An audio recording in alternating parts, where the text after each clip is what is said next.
નમસ્કાર, આપ જોઈ રહ્યા છો કેબીસી ન્યૂઝ. હવે છે અગત્યના સમાચાર. ભાવનગર વેરાવળ એસટી બસમાં વિદેશી દારૂની હેરાફેરીનો પર્દાફાશ.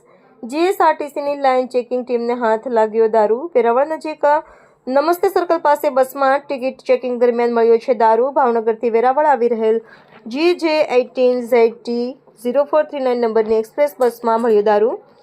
વિદેશી દારૂ ભરેલો થેલો બિનવારસી હોવાનો ખુલાસો. વિદેશી દારૂનો જથ્થો પ્રભાસ પાટણ પોલીસને હવાલે કરાયો. જીએસઆરટીસીના ડ્રાઈવર ગેલાભાઈ મલુભાઈ વાઘ દ્વારા નોંધવાઈ પોલીસ ફરિયાદ. એસટી બસમાં દારૂની હેરાફેરી મામલે પોલીસ દ્વારા તપાસનો ધમધમાટ. KBC news Bhavnagar. દર્શક મિત્રો, કેબીસી ન્યૂઝને લાઇક, શેર, સબસ્ક્રાઇબ કરો, બેલ આઇકન પ્રેસ કરો જેથી આપને નોટિફિકેશન્સ મળતી રહે.